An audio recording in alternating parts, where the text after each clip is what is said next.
So please bear with me. Most of you know that Scott and Meg are in Banff, Canada for the next 2 weeks and hopefully relaxing. I'm watching the texts from Scott come in. Yesterday they were like fast and furious and they're slowing down a little bit, and I'm hoping by another day or two I won't hear from him and he can just enjoy himself and Meg. So I am here. I'm going to lead the call today since he's not here. And as I'm seeing what they called it. Yep. It was huge. Oh my God, it was gigantic. So I have the job of being both myself and Scott. So I'm going to mute some people. And I was just about to say, please bear with me, because when I logged on this morning to get on this call, my computer wasn't working. And luckily, Isabel Pollen flew in from London, so I have her computer to work off. So I'm on 2 computers. I am going to do the little video myself, and so just fingers crossed. Upcoming events, we have our Top Talk tomorrow, Wednesday at 3 p.m. Eastern, and every Wednesday. Tomorrow we'll have a special guest host. Tom Doherty is going to lead that hour for us. We have we have a few power hours this month. So I started my self-care power hour this past Friday, and I'm going to do follow-ups the next 3 Fridays. So we're going to talk about trust 1 week, boundaries 1 week, and forgiving ourselves 1 week. So all self-care. And then Jamie Headley is going to do her power hour on June 20th on the topic of dementia, which she is an expert in. So our next official event won't be until July 11th. We have our author spotlight on Alyssa Cohn. She's the author of From Startup to Grown Up, Grow Your Leadership to Grow Your Business. And we have on July 18th, Nate Boyer, who is a former Green Beret NFL player and now an actor. And if anyone's interested in the retreat, you can just schedule a 15-minute call with him to discuss. If anyone's interested in our humanitarian expedition coming up in February to Nicaragua, you can message me either here or separately. The format of the call is that Rachel and I will have a conversation for the first 30 minutes or so, and then we'll open it up to questions from you. So if you have a question, because I will be busy in conversation, please message Jerry today. And Randy, I think, just dropped a message in the chat. Let her know, and then she'll just give me a list of everybody who's in line. Just a reminder, when you ask a question to our host or to our guest, we do chop those up into 2 or 3 minute videos. And we post them in Mighty Networks so that you can use them and see them again. And just a reminder, if anybody's not on Mighty Networks yet, also let me know that. So, let's see, our guest today, I'm so excited that there is no coincidences, right? Like there is no, this is not a surprise that I get to host this call with Rachel Baribeau. She is one of my favorite women out there. She's the author of Relentless Joy, Finding Freedom, Passion, and Happiness, Even If You Have to Fight for It. That is coming out very soon on June 20th, which she will tell us more about. She is the founder of I Am Changing the Narrative, which we'll get more information about. She's a Moth Award winning storyteller, a ceiling-shattering national sportscaster, the podcast host of Joy Starters, which I highly recommend. She's also a great friend, mentor, wife, bonus mom. She's just a really beautiful woman who's helping make the world a better place. So now I get to do this for you.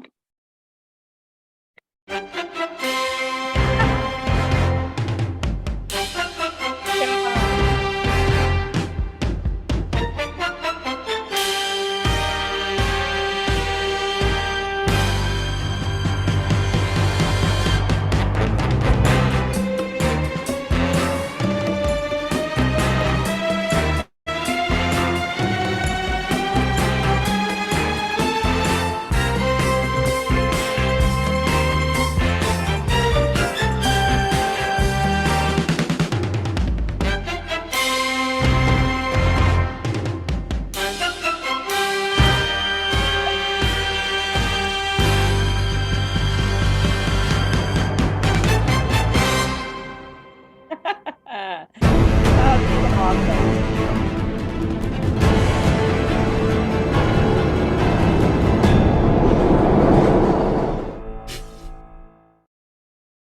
All right, thanks to Mike Perlow for that. I'm not sure if he's on the call or not today, but he put that together just for you, Rachel. Oh, I feel so honored. I grabbed my phone and I had to document that because, I like to share I like to share my joy with other people. So, I'll say this very briefly. I have a sense of childlike wonder. And I look at, somebody told me recently, and I love this way of looking at it. They said, pretend you're an alien and you've never seen the world before, right? You've never been here. You've never seen the world before. Well, we know they've come to Las Vegas and some other places, but that's neither here nor there. But pretend you have not been to the earth, okay?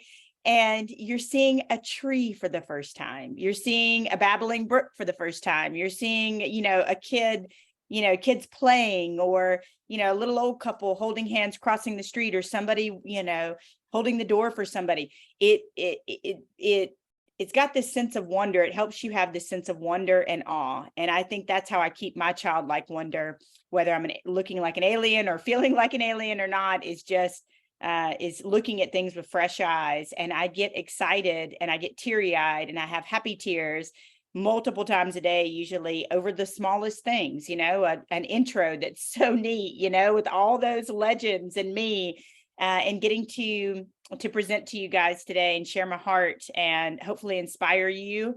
That's what I'm put on this earth to do, is to inspire people to take their own stuff that lives right here and put it out in the world. Yeah. Oh, you're going to make this very easy for me, aren't you? I love it. Yeah. Just a So little bit of media experience, just a teeny I will bit. say that while Isabel Pollin's been in town visiting with me, I have been able to see where I live and share it with her with those fresh eyes. And it's really been beautiful. Yeah. I love that. So the question that most people wrote in ahead of time from this call is that they want to know who you like better, me or Scott. I love Scott. I love Scott, but Kathy and I created our own separate relationship. And so not to throw Scott underneath the bridge while he's obviously, vacationing, which, by the way, when I heard you say that, I just want to remind you guys of this. You're all very successful. Boundaries are so very important. And if you don't protect your heart, we're calling it self-care here in the Outliers Club, and I'm changing the narrative. We call it soul care, which is a little bit even deeper than self-care. And that's identifying and finding out what fills the cup of your soul, and being curious about that for your entire life, and looking at you as the greatest experiment that you've ever seen or ever undertaken, and doing that for the rest of your life, and getting curious about yourself and writing that down and knowing it changes. And so when I heard he was on vacation, I was like, that's amazing. Like, you've got to carve out those times. You've got to say, no, this is family time. And at the end of our lives, we're not going to want more money, more success. We're going to want more time. I know we all know this. I'm just going to remind you, we're going to want more time with our loved ones, more memories, more ahas, more smiles, more laughing with somebody. And I saw this other day that said, have you ever laughed with somebody and halfway through, you just recognize how much you enjoyed their existence? Like, you're so glad they're alive.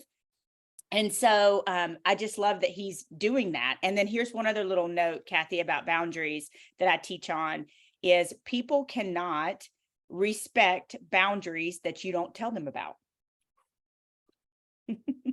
Exactly. I have people in my life that I'm teaching this lesson to that are very close to me that would not express their boundaries, and hey, I don't want to go there. I don't want to do that. I don't feel comfortable there. That doesn't make me happy. I'm too tired. And then that thing would happen because they wouldn't speak up, right? And then they would get irritated that boundary was crossed. And I told this person, hey, I'll respect any boundary that you tell me about. Like, I will do my dangest I'll cross, oceans and rivers and mountains, not to cross a boundary and respect you. But if I don't know it's a boundary, how am I supposed to respect a boundary? So now this person in my life that shall go unnamed will send me text and it just says boundary, period. And I know, leave it alone, walk away, or that person needs time by themselves, and we're making progress here. So I would also encourage people to speak their boundaries. Right. And not expect people to be mind readers. Right. Yes. Yeah, that's great. Great reminder.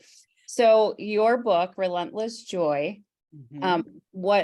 one thing that I loved about it is that you say often, and it's not about you telling your story as much as you are getting other people to share their stories. Yes. Why is that important? Why was that more important to you that it became the focus of this book? Yeah, what's interesting, and I just happen to have a copy, so that's what I was holding up. So when you go on Amazon or Barnes and Noble or wherever you get it, you'll know it's blue and bright and yellow, and you'll know that's the copy. But I wrote this, and I think every author probably, I hope, thinks this, but I think this book is unique and different, and what you said, by encouraging other people to tell their stories, because it's an offshoot of how I speak. It's an offshoot of how I teach. I don't call myself a motivational speaker. I've heard this recently, and I've recently adopted it. I call myself a transformational speaker, because I want you to have a transformation in your life. I don't want to just motivate you. I don't want to make you feel good, and then 3 days later, you're back to doing whatever you were doing. I want to give you tools and tricks and help you transform your own life. So in this book, it's one part transformational, a tiny bit motivation. There's some history, there's some science in there, there's some studies. It's a journal. It's at the end of each chapter, there's something called a joy start, which is like a jump start for your car, but a joy start for your soul. And it's where I invite you, Doug's read it, you've read it, where I invite you to take what you just learned and apply it to your life right there. So it's not like you're waiting till the end of the book to, oh, I'm going to apply this to my life. No, there's like right there at the end, there's a challenge for you. And then there's even journal space at the end of the book. And so I love that it's, amalgamation, if you will, of all these different things. And I've read books on joy, and bless them, bless the authors, because that was a, expression of their heart and what they felt. But I felt like it was like pretty fluffy joy. And I haven't experienced pretty fluffy joy. I've experienced gritty, in the mud, on my face, lost everything, been through all the things enough, Kathy and y'all, where if I went and lived in, a remote cave with a pet goat, nobody would blame me. Like I've been through a lot in my life, but it's really a choice of bitter or better. And that's what it comes down to, bitter or better. You get those two choices. So I love that you held your book up so that we can see it. I didn't have a copy right by me to do that, or I would have. And it reminded me of when you talk about, when you ask the question, what are you willing to look like a fool for? Yes. Can you talk about that? Because I think that the people in this room will really, really appreciate this. Yeah. Let me look at all your faces. Let me see all your faces. Y'all, this might be the single greatest question I ask you today. What are you willing to look like a fool for? I'm at this point in my life. Oh my gosh. Woo. It's passion running through my veins. I'm at this point in my life, and it started when my mom passed away, and I became, intricately aware of my own mortality. And it was not if I'm going to die, it's when I'm going to die. And watching her depart this earth, which was horrific and also beautiful at the same time. If anybody here has lost people close to them and been there, you know what I mean. I just said, I had this renewed sense of I got to do something, right? Like I've got to do something with my life. And I had a book deal back in, or I thought I had a book deal back in 2018, and it didn't happen. But it was always percolating. And then it was in the back of my mind. And then an opportunity, somebody connected me with their book agent, said, you need to write a book. People have been kept telling me that. And within days of being connected with this person, I had a book agent. And then within days, I was working on a treatment, a proposal. And if you know anything about the book world, the proposal is the hardest part of it.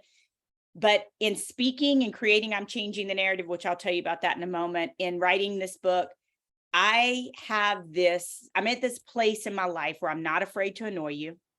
I'm not afraid to look stupid.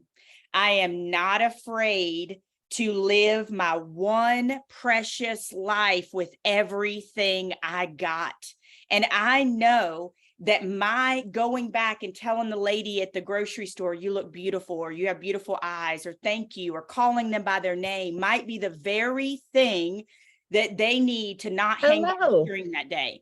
And so I just, I'm good. How are you? I just am at this place in my life where I'm unwilling to sit on the sideline. I'm unwilling to have regret. I say it in the book. You'll read about it. I hope you get it. And it's regret is the nastiest bedfellow, Kathy. And y'all, it's the nastiest, most avoidable emotion. And I lost my dad before I lost my mom. And I had a lot of regret when that happened. And he died suddenly. My mom passed away. We had 8 months, which was nothing, but it was still 8 months and seconds in a day.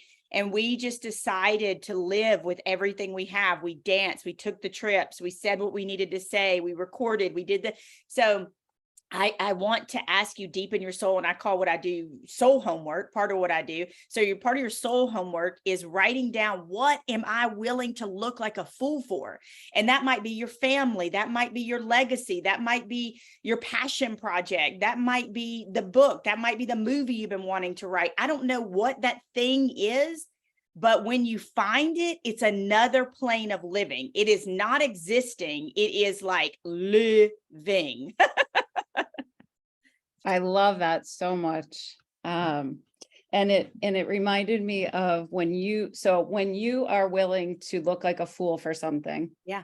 You must still have those little voices. Mm-hmm. Right. And so you talk a lot about the self-talk that you do so can you just talk about how, if it's true that you still have those moments of doubt or those voices of doubt, but how you use your self-talk to move through that?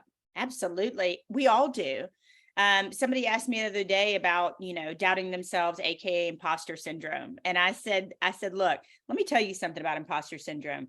The biggest, most successful, richest, however you define success, those people have imposter syndrome, as well as the person that's starting a gas station, in their small hometown. They have imposter syndrome. You know what I mean? Like wherever you are on the spectrum of fame or everyday America, we all deal with it, and it hits us in different ways.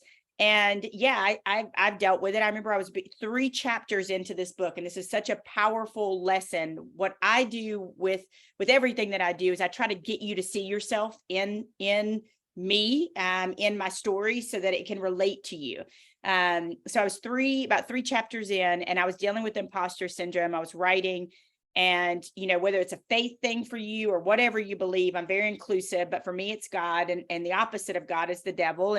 And so I heard this voice was like, this book is stupid. Nobody's going to read this. What are you writing?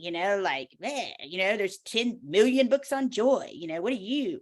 And so I kept writing, and I thought I had an inkling that this chapter was good. So I did something so powerful, and I did not realize it in the moment, but now looking back, I realized how powerful it was. I took that chapter, and I took my phone and opened voice notes, Kathy, and I read that chapter as if I were reading it on my audiobook. And I just believed that I was going to record that audiobook. I believed it. And so I sent it to a friend, and I said, just tell me the truth. Be honest with me. And she messages me back a voice note, and she's crying. She's like, oh my gosh, this is so good. This is so good. And so from that moment on, it was like I was sitting right in this chair. I just shook it off, and I was like, yeah, take that, devil, and I'm like, I'm writing something good. I've got this. And from that moment on, I had my moments, but I was on fire.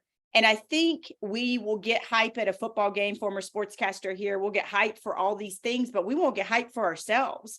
And so you have to be able to learn how to preach to yourself, how to talk to yourself, how to cheer for yourself. And I do that regularly. I say, you got this, Rachel. You're smart. You're amazing. Good things are going to happen. You're going to help people today, because I know the opposite of it. And the opposite of it is I used to get up out of bed, and I practice something called radical vulnerability, which is just, I'm going to show you my good, bad, happy, or sad. And it helps you break your walls down. But I used to get up out of the bed, y'all, and I'm a Southern girl. You can hear the y'alls. And I used to say stuff like, what's wrong with you? You're stupid. You're fat. Why aren't you in a relationship? Something, I used to, those internal voices, whatever you call it. used to say that to me. And now I get up out of the bed and I put my feet on the floor and I'm like, man. And even on the hardest days, there's still something beautiful because you woke up, right? I get another day. I'm going to help people today. Like, good news is on the way. I'm expecting miracles. And so when you start to talk to yourself like that, and then the biggest part of it is, if you've got a journal, here's some soul homework for you. Take a journal. I double dog dare you, and put this journal next to your bed for the next 30 days and write the first things that you think when your eyes open. And if they're negative, write them. I challenge you to write them, recognize it, and then change it. Okay. And so don't lie to yourself. That's the worst thing we can do is lie to ourselves and say, you called yourself stupid when you got up, but I am strong. You recognize it and then make a concerted effort to change it. And, a lot of times when I'm cheering for myself, Kathy, I may not believe it in that moment. It may not feel like I'm winning and, bestseller and this and that. But my mom used to call it stinking thinking. I'd say, I'm sick. And she'd say, no, you're not. You're on the way to being well. I'd be like, Mom, I don't have money. Oh, well, you're going to be well, you're learning how to manage money. And so she wouldn't let me talk negative to myself. She would take the most negative thing and find a way to turn it around. I love that. I Yeah. love your energy. I need my cat Lucky. So I tell her and I that we're both lucky all the time. I love Yes. that. So you mentioned that there are a million books out there on joy. Yeah. But you talk about not just finding joy in your life, but believing that joy is seeking you out. Yes. That's the first time I've ever heard it put that way. I think joy is the emotion that most has your back. I think joy is ever present. I think it's just waiting to be noticed. I wanted to, I wanted to always go sit in a field full of wildflowers. And I remember after my mom died, it just never happened, or had a fence around it, or I couldn't find a place, but I'd always seen people do these photo shoots in a field of wildflowers.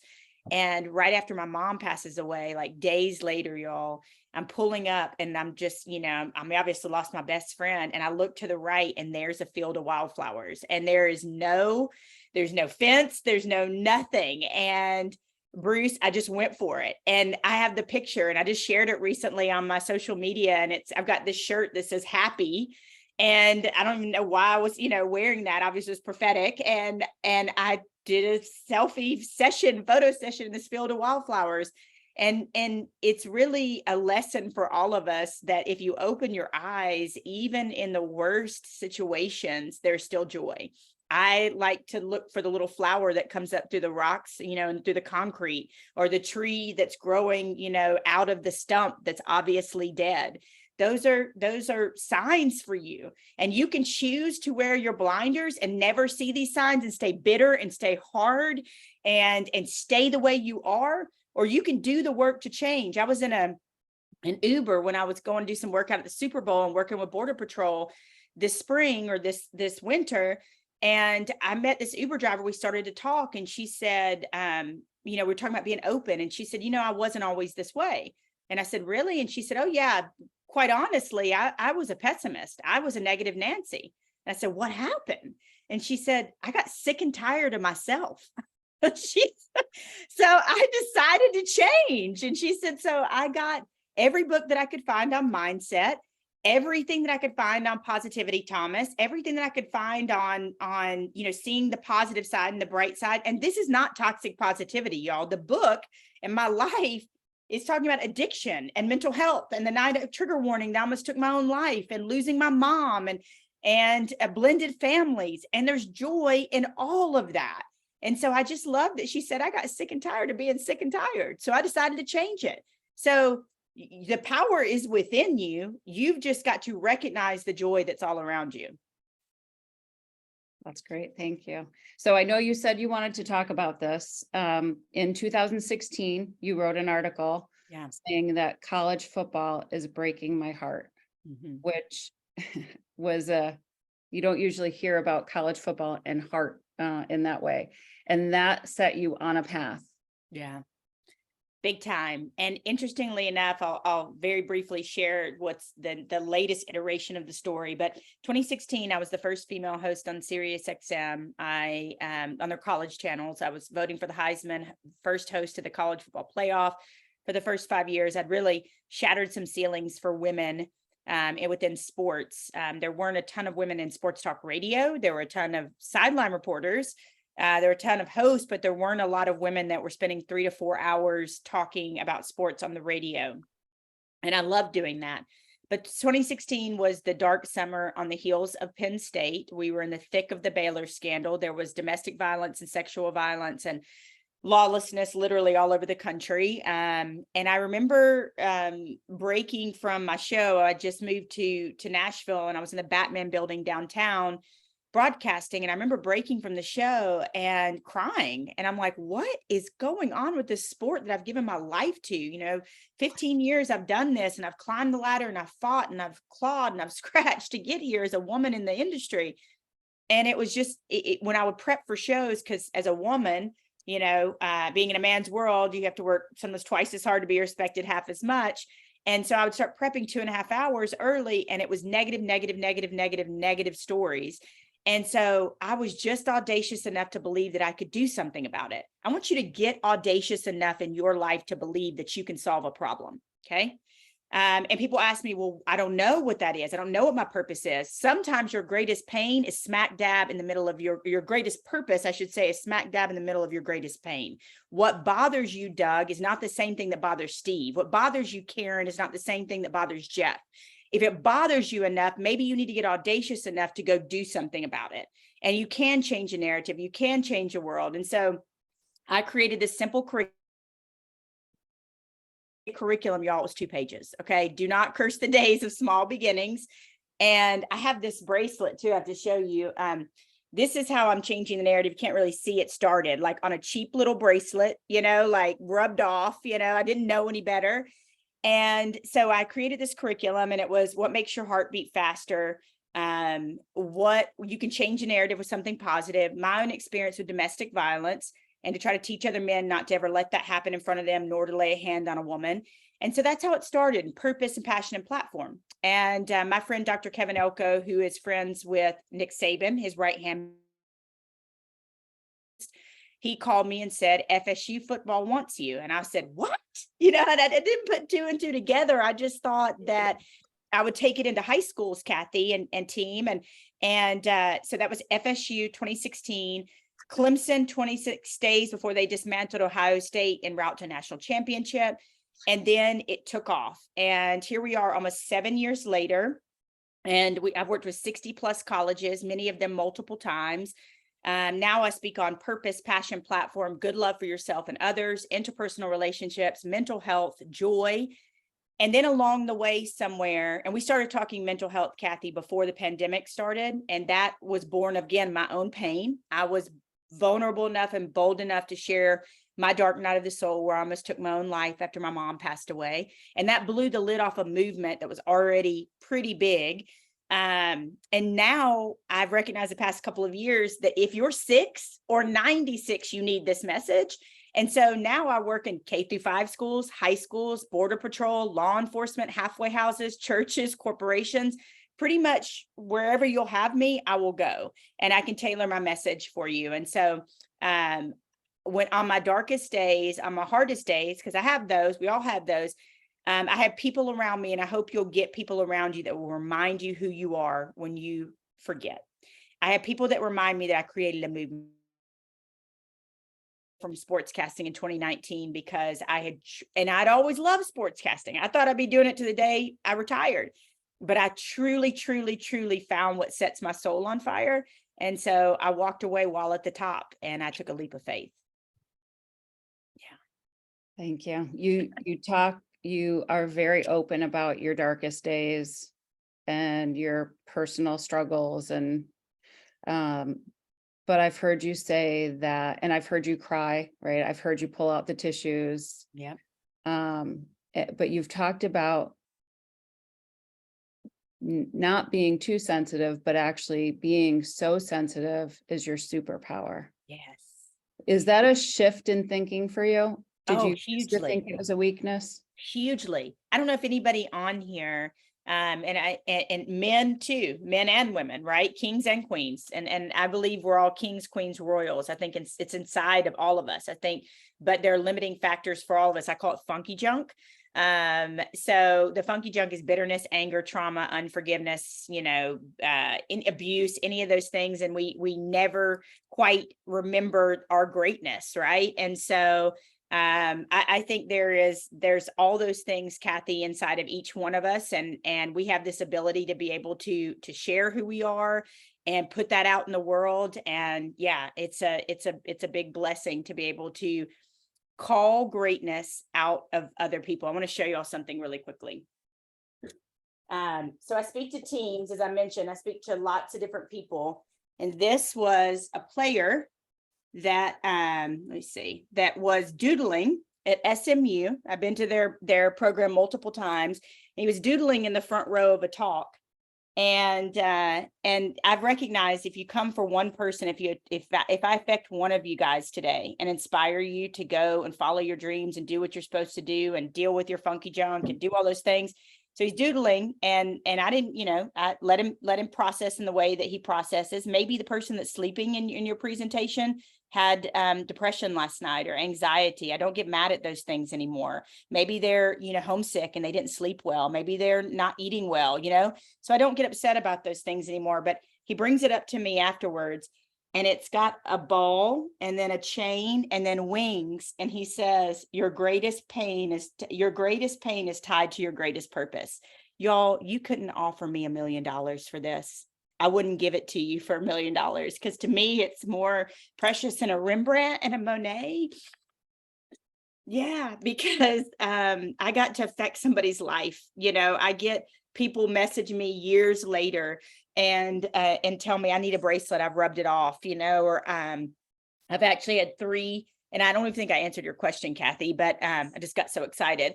But I've had 3 middle of the night suicide phone calls from players. And one of them, y'all, I had not spoken to him in 5 years. And they're all alive. They're all thriving. We have a protocol to get people help. We have a psychologist that supports a movement and a mindfulness expert. But it's just amazing to me that, and I want to remind you of this, if you speak life into somebody's soul, they will never forget it. And it might just be, Barry, the person at the gas station that you were kind to, or it might be something more monumental, Carl. But I don't know where it is on the spectrum. But I know, Rob, when you do it and you genuinely see somebody for their soul and you speak life into them, they'll never forget it.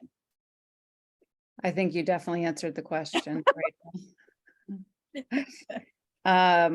Before we go to some questions that we have for you from our members, I wanted to ask you, do you remember when you realized that you were an outlier, when you felt differently than other people, or maybe acted differently than other people?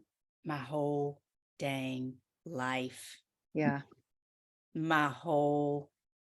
I have always moved to the beat of my own drum. I've always been a little too loud, a little too spicy, a little too emotional. And now I tell people, you're not too anything. You're too amazing.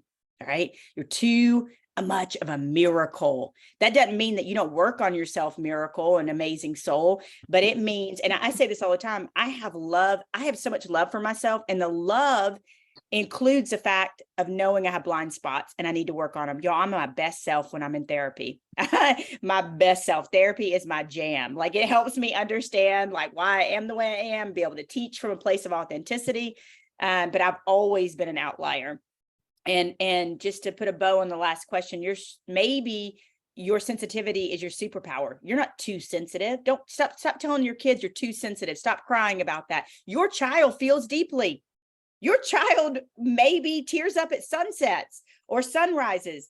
I don't want to take that out of a child or an adult that finds such beauty in people, right, Katie? Like, I want to encourage that. The world is hard and bitter and can be a nasty place, and people can be nasty. If your child or you has joy, or somebody in your family has joy, man, encourage that. That sensitivity is a superpower. Totally. Hi, Scott McGregor. He might not be on mute. I see him. Hey, guys. You've been getting messages to get back to vacation, but we'll let you stay on for a little bit. We're having fun. I'm never going to be allowed to host again after this. I know that. Hey, Rachel, how are you? I'm fantastic. Thank right. you for sharing with our group today. I love it. I'm on fire. If you can't tell, I love You're always on get energy from fire. other people. Yeah. Thank Yeah. you. Okay, I'm so gonna pass it back to you. okay, we are just heading into some questions from our members, so we've got a long list today. We're gonna start with Paul, though.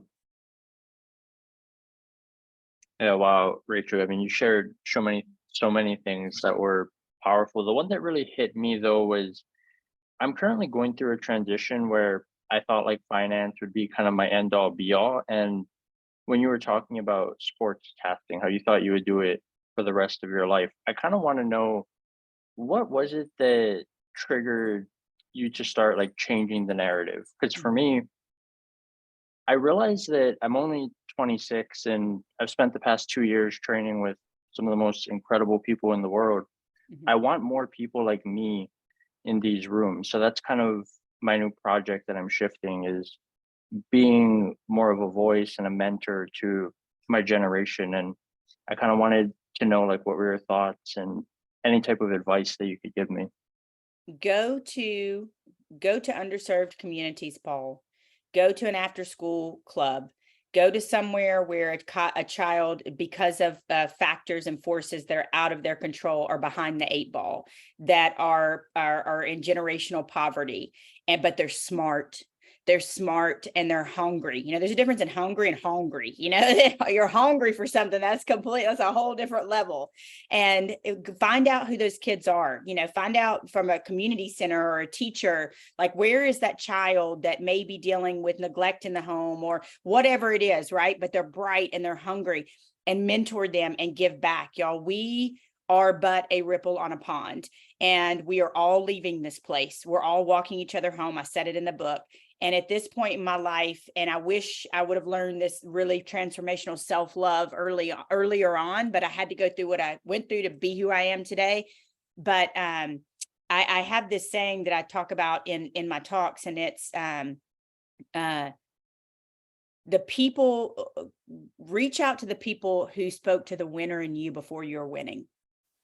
And I just love that. Like, go find somebody who maybe is not winning because of their circumstances in life and tell them, I believe in you. I see you. I'm telling you, Paul, you're going to make all the money in the world. You're going to be successful. You're going to do all the things, but you'll never be as joyful. And I say this in the book too. The best kind of joy is the joy that does not include you, meaning it's not something that happens to you. It's something that maybe you helped happen or you helped somebody. Like, I don't have joy from, Ferrari is nice and that's great. But the joy that I feel from that SMU painting, or doodle, is like 10 million times that. I say this all the time, and I really will shut up so we can get to more questions.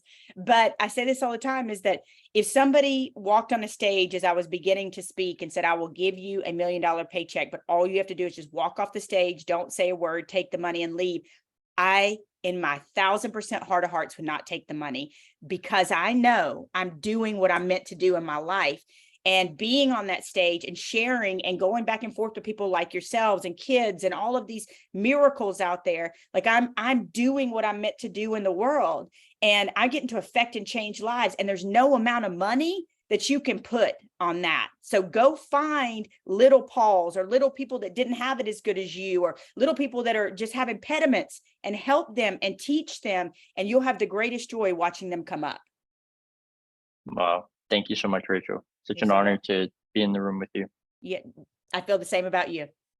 So beautiful, Rachel. Thank you. Doug Skoke, you're up. Oh my God. I've been waiting for this for like, I don't know, 2 years now. I mean, I concur, Paul. It is an honor to be with you here today. I am so overjoyed for you and your success with the book, which I highly recommend to anybody who hasn't picked it up yet. It is deep. It is raw. Talk about vulnerability. And now you've been exposed to how Rachel Joy speaks and real Rachel speak. That's exactly how the book is written. It's unbelievable. So Love you. God bless you. And thank you for the honor of putting up a LinkedIn post, which gets me to part of my question. Yeah. So if anybody saw the post that I put up about Rachel, just sort of, giving a little sunlight to the book itself, my story behind it was she was so captivating on I was listening to ESPN radio on Sirius XM, and she was being interviewed. And it just kept me in my driveway for about 30 minutes with the engine running while my kids were waiting inside. Now you understand perhaps why. You're amazing. Thank you. As it relates to your book, in chapter 2, People First, which goes to the genesis of this entire movement, and Scott, it's people over everything, ethos. You talked a little bit about an author who I was not familiar with, Og Mandino, right? Yes. That your mom exposed you to. And Yes. one of your life's mottos that every single person on this call can relate to: relationships are my currency, therefore I'm a billionaire. Yes. You went on, and here's my question, to talk about something called effective presence, which Yes. I was not familiar with. Can you elaborate on that for us a Yeah. little bit? It's a And I love study. you. Yeah, Unless I didn't love say you that too. before. I think the Yeah. world of you, and thank you. The greatest compliment I could ever get in broadcasting was I took the long way home for you. And that was, or I sat in my driveway for you. And like, there's never a day, my mom used to say, don't get too big for your britches. There's never, I feel the same way also for those, really quickly, y'all, that have a hard time receiving compliments. My grandmother, let me give you some wisdom here, used to say, if somebody gives you a compliment, you say, oh, no, I'm not, or I don't believe that, or you dog yourself, or you don't believe, you are actually disrespecting the person giving the compliment, because Doug is giving me a gift. That is his gift. And so I, for a long time, because of my own junk, my own funky junk, had a hard time receiving compliments. So I would turn around, I used to, as a defensive mechanism, and I would compliment Doug. And it was a genuine compliment, but it was to take the stuff off me. And so now I do a thing where I put my hand on my heart, and I fully feel and recognize what Doug said to me. And I know that he's giving me a gift, and it's greater than any monetary gift that anybody could ever give me. So thank you so much. And effective presence. The coolest thing about writing a book, y'all, is you start researching and learning about people, and it's historical and scientific and all of these things. And effective presence is basically a study that talks about that there are some people that no matter what's going on in their life, and they took a bunch of college students and they put them in different groups and they did these studies, there are people that can just naturally make you feel better. And it's not, again, ignoring their own pain or doing those things. They're just people that can compartmentalize what they're going through and not come around a whole group of people and emotionally vomit all over them and bring them down. And listen, I am all for everything I say. You've got to take it with a grain of salt. You got to understand and apply it to your life. If you're going through something, find your trusted people and share it. I'm all about that. But, there are people, and it's scientific, that can come around you that literally just make you feel better, make you feel calmer, make you feel more peaceful. And myself being in a blended family now with 4 kids and a husband, and I'm the outlier, okay, in a good way, I have to think about my effective presence. And I have been through grief twice. I've been through a lot of things. I don't want to emotionally vomit all over them. I want to have such strong effective presence where they're like, wow, Rachel just made me feel good. Like, Rachel has a way about her that puts things at ease. Now, do I win at that every day? Heck no. There's lots of times I got to go put myself in timeout, and honestly, as a blended family person, sometimes I want to run away and hide, never come back. But it's a real thing. You'll read about it. And that's kind of why I love the book. Yes, I wrote it, but you'll read about another rad chick named Martha Gellhorn. You'll read about really neat people in this book. And I'm already starting on the second book and writing about other historical people. So yes, thank you for bringing that up, Doug. I know you had 2, Doug, but we got to keep going. Yarrow, you are up next. Thank you. Rachel, I just want to be friends with you. So can we be friends? We can all be friends. Come on now. You're just beautiful and so vibrant. And my notes are just all of your, bitter, better, funky junk, pain of purpose. I love your communication style and just the vibrancy that comes across with. So thank you, as has been said, for being here, for sharing yourself with us this time. I'm named after a wildflower, so your wildflower story spoke to me, and I'm so glad that you had the opportunity to bask in what I believe wildflowers have to offer. So wanted to acknowledge that.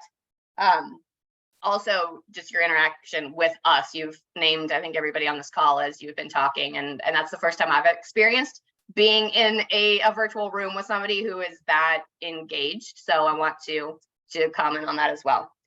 My question is, obviously, your spirituality has been a part of your life. It sounds like, or maybe I'm just deriving, that it probably was present most of your life, but in your transition to this joyful space on a daily basis, did your spiritual journey make a change at that time also? Or I guess just how did your spiritual journey play a role in the life that you have manifested for yourself? Yeah, that's a really good question. I say in the beginning of the book, and I think it's a really neat line.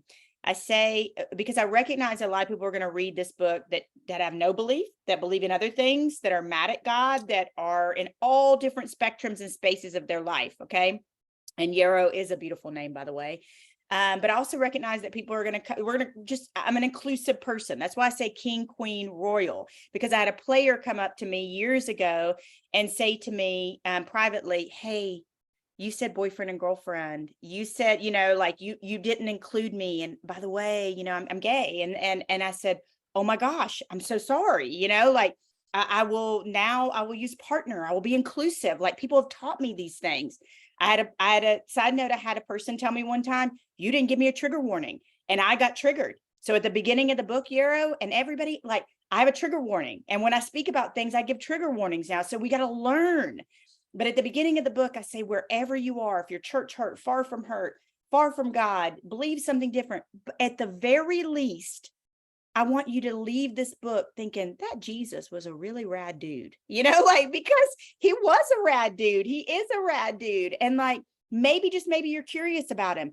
I'm tired of faith and a projection of God that is a mad, vengeful, judging, because the God that I know is been with me when I've been face down. He's saved me. He's saved me from addiction and self-harm and all of the things. And he's my best friend, and he walks and talks with me. And I think if more people knew him like that, Yarrow, more people, we'd have a better world. We'd stop, you're wearing the wrong thing. And the worst thing that I really don't like, I'm not going to say hate, is a really judgmental Christian or somebody like who's really mean or bitter, and they're like professive. And so I don't know. I just want to teach people like this view I have of him and what's happened in my life.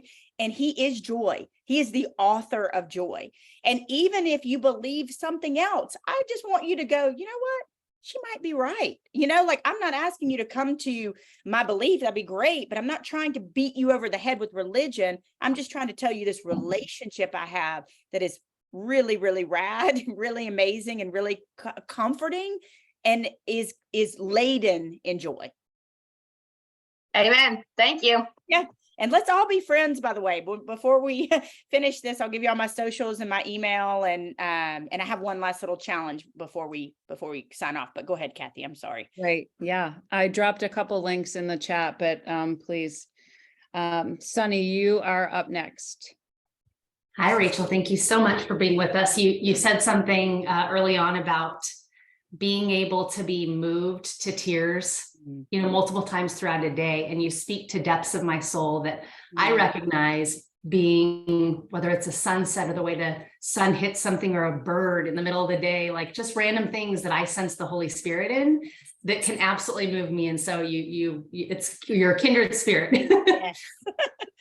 What I was thinking about is we are probably all our own worst critics, right? We can find the worst of the worst in ourselves more so than anyone else in the world. And so you talked about journaling, you talked about channeling joy, but when you are in the absolute thick of it, battling those demons, what is your go-to, not today, Satan move that really brings you back? It's that like pattern interrupt piece or routine or habit that you have that pulls you back to the right side and gets you out of the junk? It's such a good question. And Sunny, here's the thing everybody needs is it's called your battle plan. Everybody needs it. There's two parts to the battle plan. The first is this, and I'm gonna move quickly to be thoughtful of time and to hopefully get in more questions, but this may save a life. This literally may save yours or somebody else's, so please go speak this far and wide. The night that I almost took my own life, I did not have a battle plan.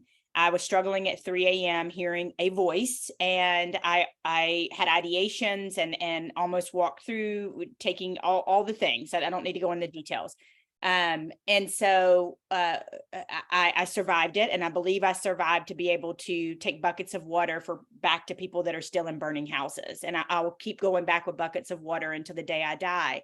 And so what I know now is that everybody needs to have what I call 3 ride or dies. They are your 3 people that if you just won the lottery, baby, you're going to pay off their debts. I mean, you love them that much, like Andrew, you love this person, like their credit card's going to be paid off, like you're not trying to give them things. You're just trying to give them a debt-free life. But they're also the person that you're going to call if you just lost everything. All your investments went bad. You got divorced. You got ramen noodles in the refrigerator, and they're the person that's going to come over and go, you know what? I'm going to eat ramen noodles with you like we're eating a gourmet meal. Like, I love you. They're your highs and your lows. And what you do is you call these people and you say to them today, or send a text, say, hey, listen, I heard this lady. She talked about a battle plan. And I just want to tell you, you're one of my 3 people. And if I'm happy, I'm going to call you. Or if I'm ever in a really low place, I'm going to call you. And you tell them that. Then you tell them to go find their 3 people. And then they go find their 3 people. And what it does is it spreads out like a ripple on a pond, because what almost took me out was isolation. And what almost took me out, Sunny, was this idea that I would burden my loved ones at 3 a.m. if I called them. And I remember when my loved ones found out that I had gone through this, they cried to me and said, it breaks my heart that you didn't think you could call me.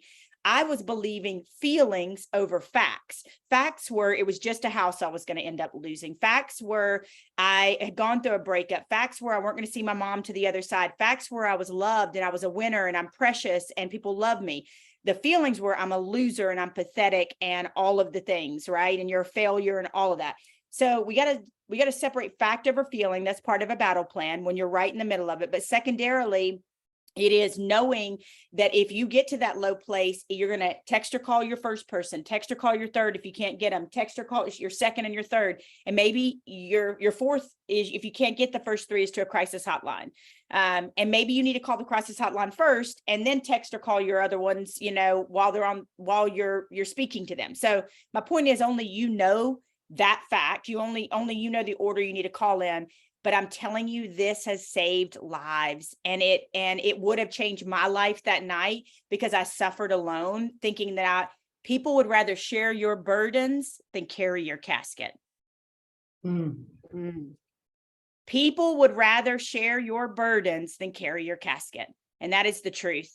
And you need to go tell that far and wide. We are losing people at an alarming rate from isolation, from failure, from all these things and these feelings, right? Secondarily, very quickly, the battle plan on a daily basis is getting true with yourself, Sunny, and figuring out what snaps you out of it. Is it tapping? Is it praying? Is it meditating? Is it calling a friend? Is it, dancing? What is it? Like that physical thing, like my thing, I know beyond a shadow of a doubt, if I've done everything else and it doesn't work, I know I can dance. And I've danced with tears streaming down my face. I've danced, when I'm having a major anxiety attack and nothing else works, dancing helps me. I've been a dancer my whole life. And when I'm dance, I'm free, And so really it's contacting the people, but it's also getting curious about what are my 1, 2, 3, 4, 5, put it on a Post-it note. I'm big on Post-it notes on your window, your mirror, and say, hey, here's my order. Here's my battle plan when I'm struggling. Thank you very much. Yeah. It really can save lives, Rachel. Yes. Beautiful. Thanks, Tom, for dropping that link in there too. We have a question from one of our newest members, Rob. Hi, Rob. Hi. Hi to the group and everybody. I got to say, I just want to first say thank you for sharing what you shared.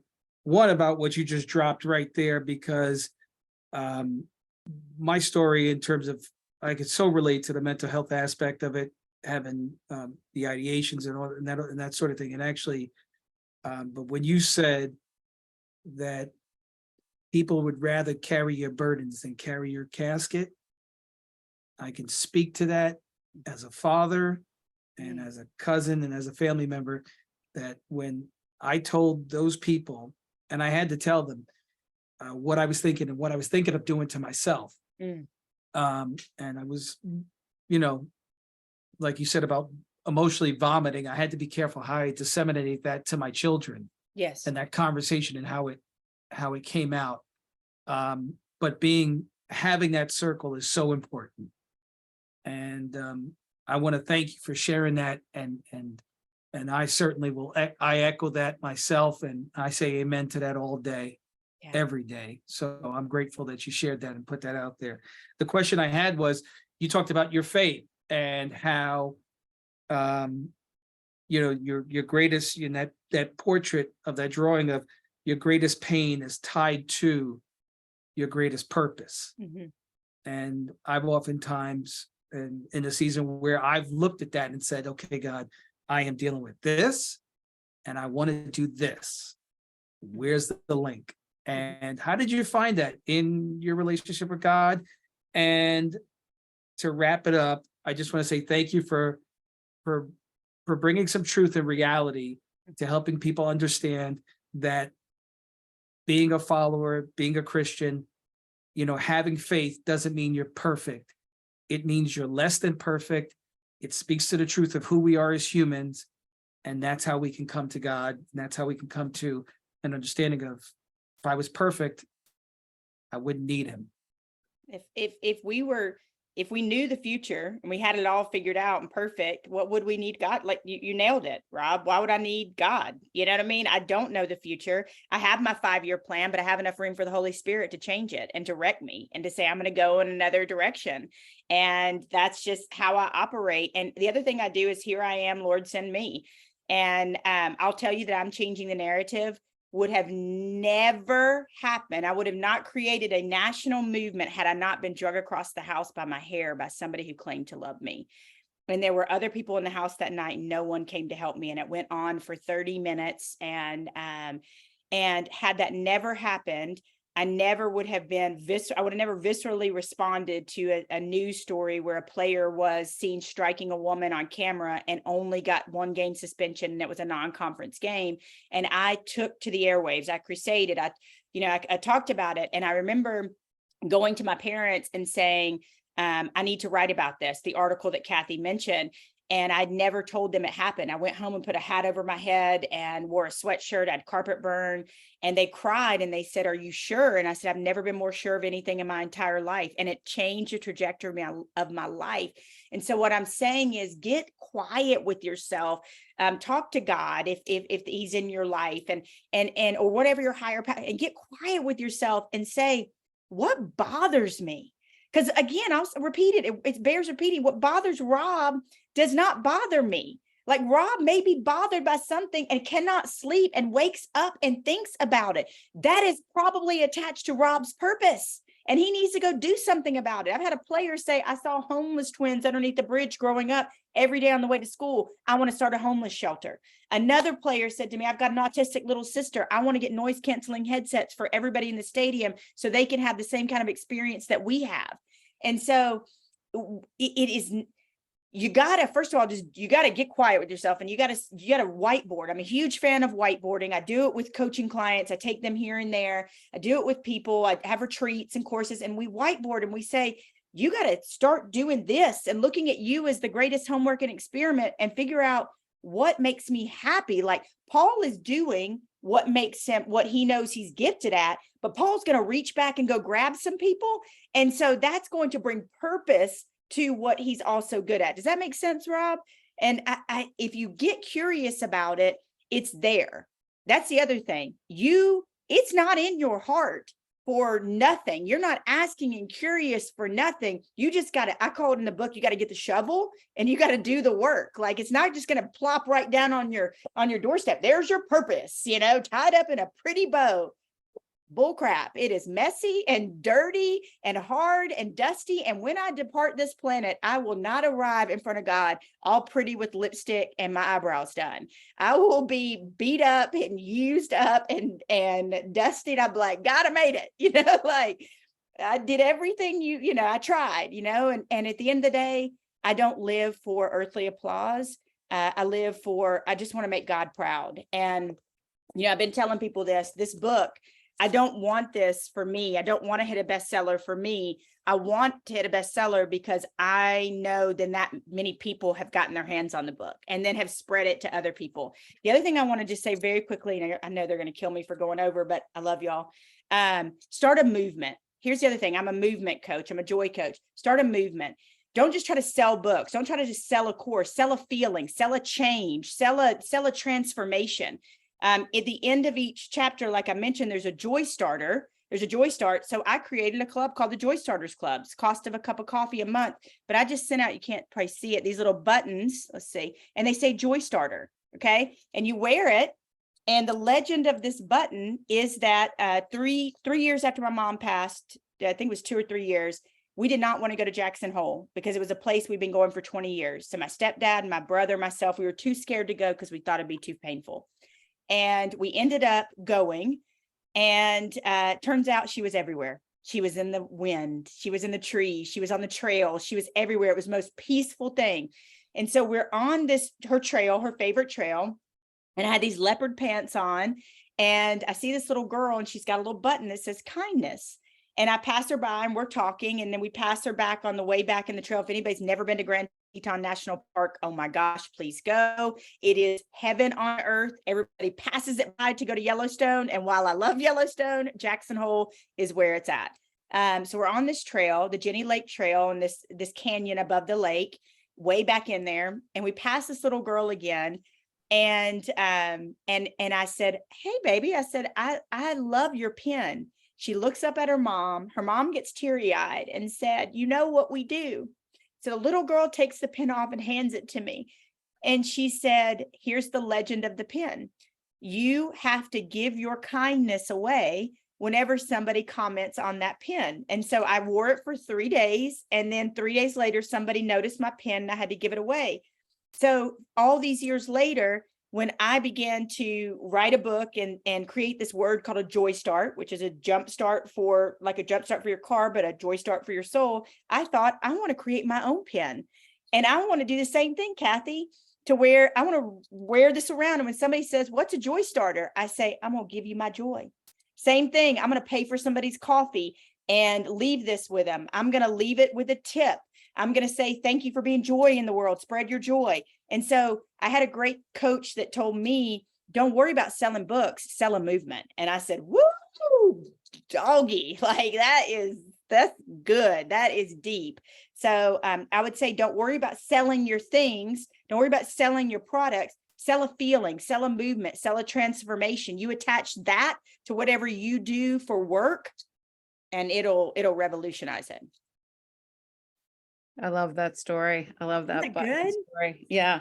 So Rachel, we are over. We have a couple more questions. Do you need to get going? I want to stay. You tell me when you're ready, but okay. Carl, that means that you get to ask Rachel your question. There you are. Hi, good afternoon. Rachel, this has been a fabulous and very touching meeting, and I appreciate you. Thank you. So the question that I have, I guess, so most of my life I've been what I guess I consider a realist.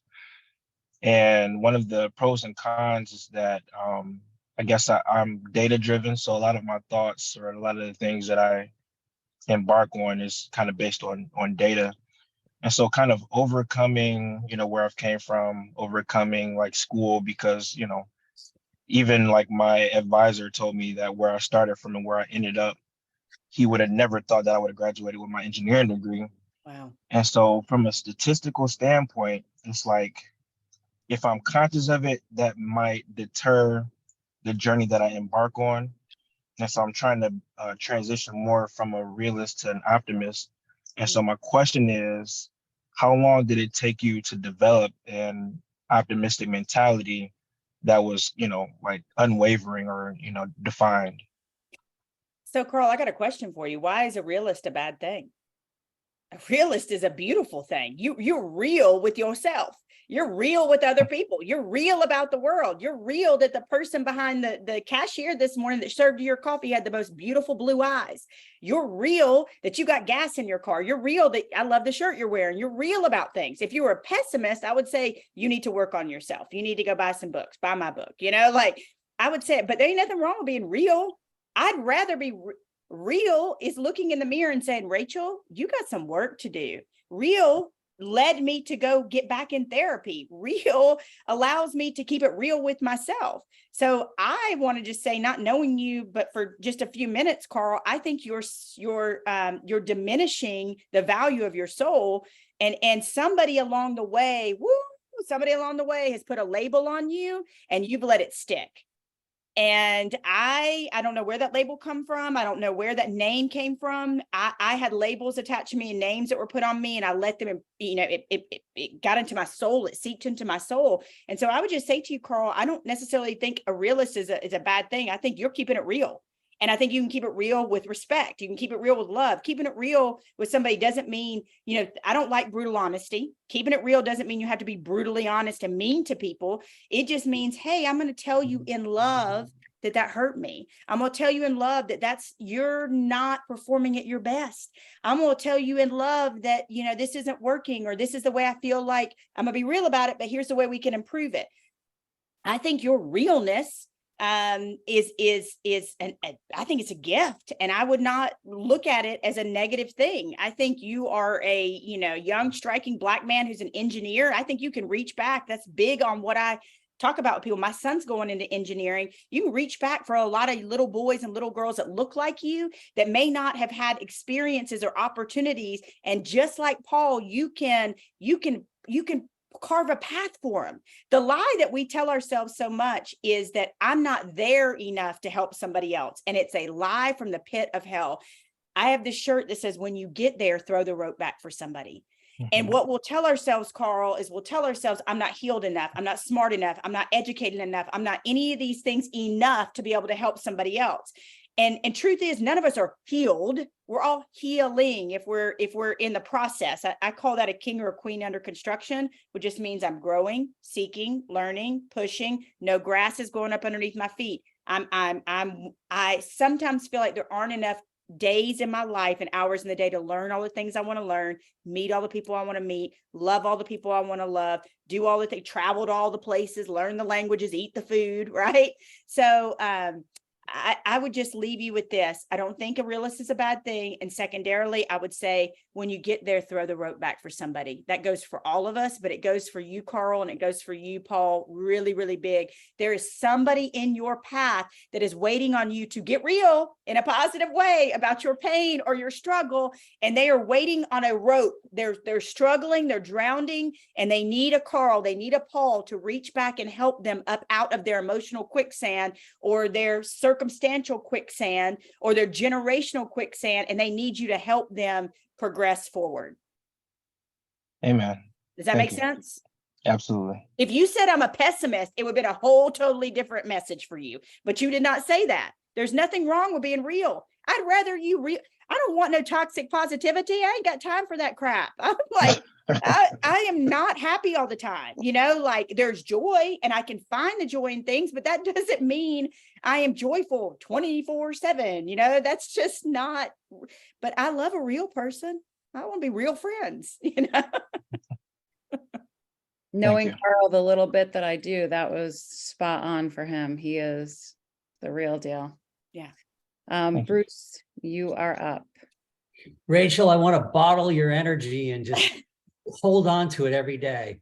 I love your transition from sportscasting to really educator of young people. And I have a concern because it seems like there are a lot of angry young men walking around these days, shooting up schools and malls and other public places. How do you stay optimistic in the face of all of this stuff that is happening out there, in hopes that they'll be able to break the chain of this anger? Yeah. It's a great question, and it's a valid one. I do this. I allow myself, when a school shooting happens, I allow myself to feel it. I, was very close to a lot of people and my dear friends, my lifelong friends. The Nashville school shooting was right down the road. Kids went to school down the road, so that one bothered me for days and days. When these things happen, they bother you. I want to encourage you guys to feel your feelings. The greatest thing I've ever done in my own healing journey is to sit with my trauma. The greatest thing I've ever done when somebody pisses me off or hurts me, or I want to be reactive because I'm naturally an emotionally reactive person in my trauma, is to sit with it. So I sit with things and I feel it. And then from that sitting with it and feeling it percolates I'm sad and I can't believe this is happening. But what happens, Bruce, is that I end up going, I can do something about this. What if, and we have somebody who came beside us, and we haven't made the video yet. So thank you for reminding me. You did this for me today, but it was, when I work in schools, it was showing. This guy said, I want you to show a video where a guy was about to shoot up a school or do this. And it he's in reverse, and it shows him not doing it because he came across you and he came across your teachings. And so I was like, wow, that's powerful. And he said, you need to rename your digital courses before the first shot like a punch, the first shot of a gun. And it's before that. How do we stop that? I know, Bruce, I have gifts and talents that are within me to be able to touch and affect lives. I have talents within me to be able to go into a high school or wherever I go, but a high school, and touch a young man and have him get curious about his pain, have him get curious about why he's an outcast, have him get curious about why he's so angry, right? Because underneath our anger is an emotion. We're fearful, we're sad, we're lonely. I find myself when I'm angry, if I'm enlightened enough that day, and sit with it, I can figure out why I'm angry in the first place. So I take time to feel it. But then what it also does to me, Bruce, is it makes me more fired up to go harder, to the day that I die, to speak more. And now what I've done, the next iteration of I'm changing the narrative, is I'm training other speakers. I cannot do it all. I cannot be in all the places. So I'm training other speakers who want to teach on, good love for yourself and others, interpersonal relationships, mental health, joy, purpose, passion, platform. And I'm helping them become a great speaker and blend their own stories and then send them out in the world through our movement and help make more ripples on ponds. So the long and short answer of it is I feel it and I'm sad, but then I let that feeling and that sadness fuel me to go harder, because I know I have the ability to help somebody not end up that way. Right. And then encourage people. I had a kid one time at a school. He walks up to me afterwards and he said, I've been that, Miss Rachel, I've felt that way. I had the gun. He said, I don't have any friends. And there was another little kid kind of standing off to the side, and y'all, out of nowhere, this little kid says to the little boy that was struggling, he said, I'll be your friend. And then he just hugged him. And I just sat there and I got to witness that, y'all. And no telling what that little boy would have done to himself or others had he continued to be unseen and isolated. Y'all, isolation is the breeding ground for hate. It is a breeding ground for, we gotta recognize we are better together. Connection is the balm of joy. And it blew my mind. I got to witness, I was witnessing a work of art. I was witnessing the most amazing thing. And those little boys just held on to each other and they were friends, and they made a friendship. And for that moment in life, that child did not feel alone, and no telling what he would have done to himself or others. Does that make sense, Randy? Or Bruce, did that make sense? Absolutely. And I bet it makes sense to Randy as well. Amazing. All right, Steve Thomas. He's been waiting patiently. You're on mute, Steve.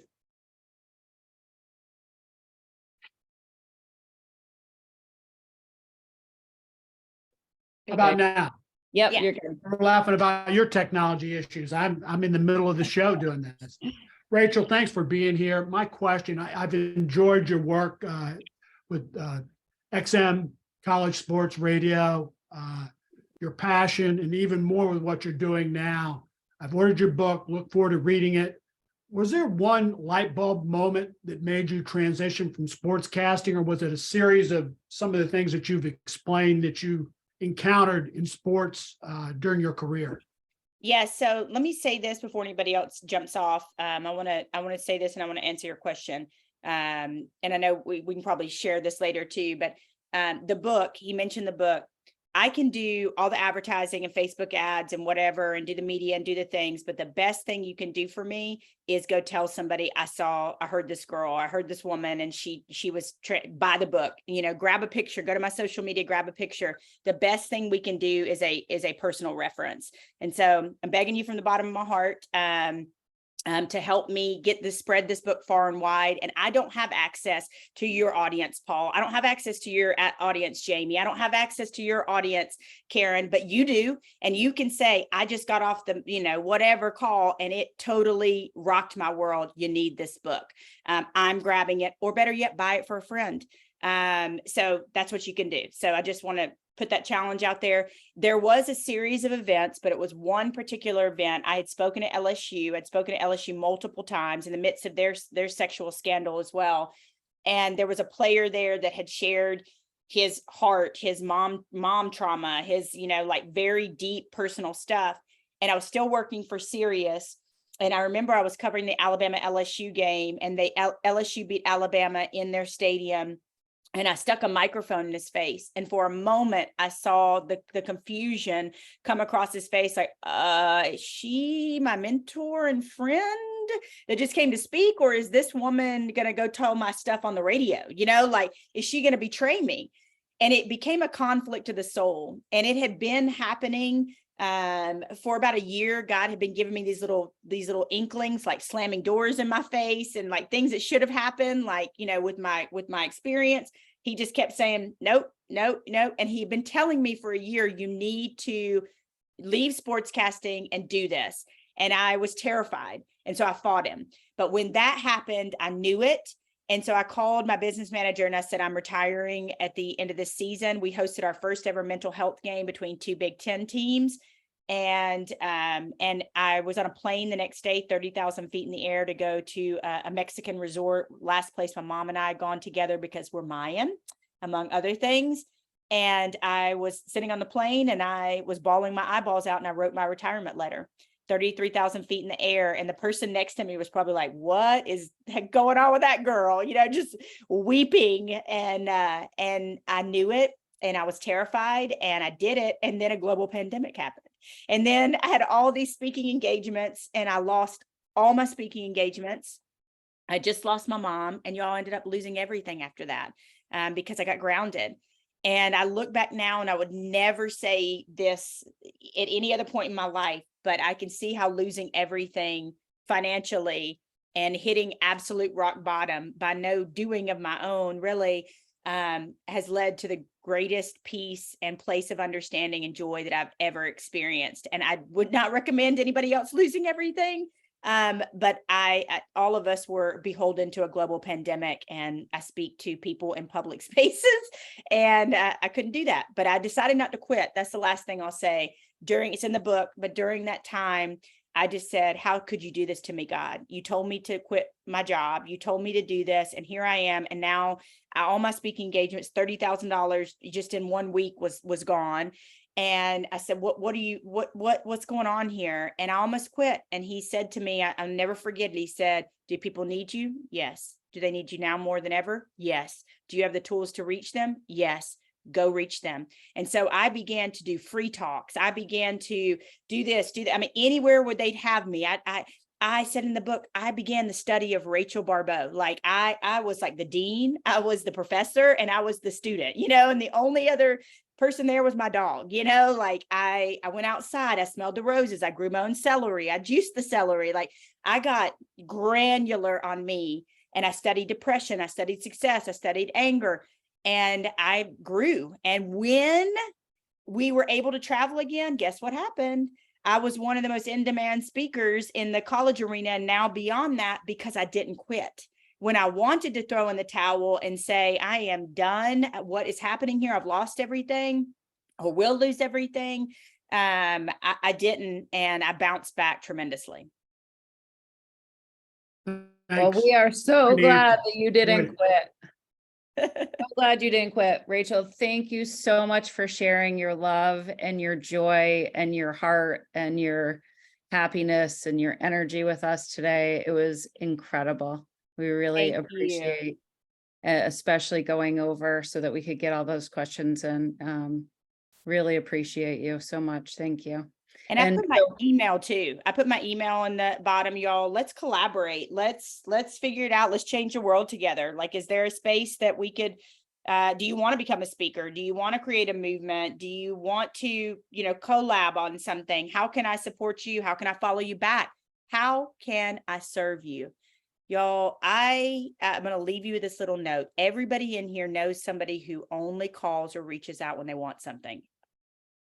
And it is annoying, you know, like they buffer you with the, oh, you're so pretty, you're so successful. Oh, can you get me those tickets? You know, like, and you know that they're just buttering you up. So I teach people, how do we be that? How do we make sure we're not that person? Well, the way we make sure we're not that person is we're a person that checks on somebody for no reason. We're a person that just says, hey, I was thinking about you. Somebody doesn't cross your mind for no reason. My favorite kind of text to send, and I teach people to do this, or I don't need anything. I just want to tell you blank. Right. I think I've sent one to Kathy before. I don't need anything. I just want to tell you thank you. I don't need anything. I just want to tell you you're beautiful. I don't need anything. I just want to tell you you rocked my world. I don't need anything. I just want to tell you look beautiful in that red dress last night. Best kind of text to get. So I say that to say is when I'm asking something of people to obviously to buy a book and spread the word, I'm going to say back to you, or just in general, I'm going to say, how can I serve you? How can I help you? It's the greatest way to live, is to not be one transactional, but two, to say, I have people, I have contacts, I have a Rolodex that you may want to have access to. And as long as you're not a flaming fool, I'm going to connect you to the person, you know, like I'm going to help you make your dreams come true, because people have helped me. People have reached back and grabbed me and took me and helped me. They spoke to the winner in me right before I was winning. So I would just say it can be symbiotic and we can collaborate, and who knows who in my audience needs your services or needs your gifts or needs your talent. So yeah, there's a lot there. that's very generous of you though, to share your information and to put out that invite. So thank you. Yeah. All right. We will talk to you soon. Thanks, guys. I hope to Thank connect you, with Rachel. you guys. Everybody. Bye, everybody. Good job, Kathy. Great job. Yes, great Good job, job, Kath. Kathy. Very good. Bye, y'all. Hi, Rachel. Very true. Good Yeah. job, Kath.